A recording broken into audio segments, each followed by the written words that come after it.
Tatawid lang yung tumitingin. Ay, delikado yan. Oh. Oo, tumawid kasi kami kanina ng street. So, ito na. Buti na lang may dumating. Ayan. May pinadala. Kita nyo? May pinadala si God. Kasi natakot si God ako mamatay sa nanay. Sabi, kaya pinasasama ni nanay si kuya. Sino may kapatid? Ayan, buti na lang. Kasi may mag-aalaga din sa maliliit, diba? Oo, ang sabi, kaya pinasasama ni nanay si kuya para alalayan ako pa uwi mula eskwelahan tuwing Lunes. Ay, ang bait, diba?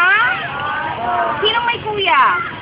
Ayun, may kuya. Very good. Ganito ang mga ginagawa ng kuya. Sino may ate? Ayun, ang daming may ate. Kasi yung mga ate nyo, di ba pag tumatawid, hinahawakan kayo? Ayun, babae. Palakpakan natin ang mga ate at kuya. Very good talaga. Pati sila nanay at nanay. Okay. Ngayon, English naman. Sige. This is why Nanay sent Kuya to walk me home from school on Monday. Okay?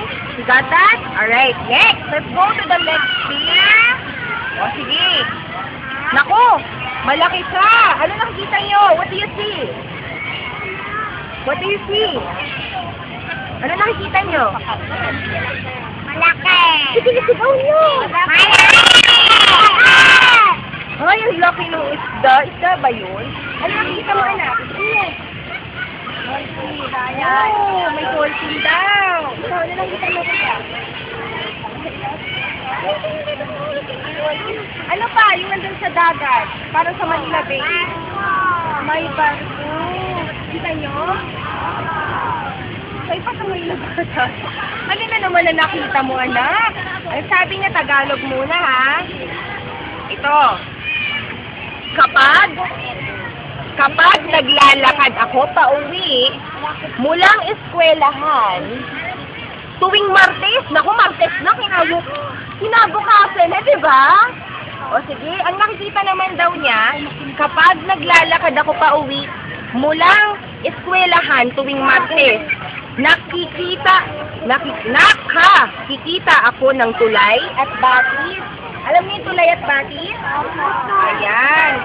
Sa kabila ng kalsada. Ngayon, ang nakita naman niya, ano daw? Tulay at batis. Nakakikita ako ng dugong. Hala! Alam mo yung dugong? Alam mo yung dugong? Ayun, nagugong. Na, umiiwas. Iniwawas-iwas ang buntot at humihila ng bintang. Bintang. Ano yung bintang? Nasaan niya? Ito. Bintang. Bangka. At humihila sa bintang, may layag na makulay. Ano yung layag? Ano yun? Papa! Layag, alam mo yun? Papa! Kasama yun sa bangka, diba? English naman. Okay ba yun? Oh, sinong nakakaintindi din ng English? Very good. Ayan. So we're doing this today. We're doing this today as a literacy program to help other people, okay, especially the children, to value reading. Right?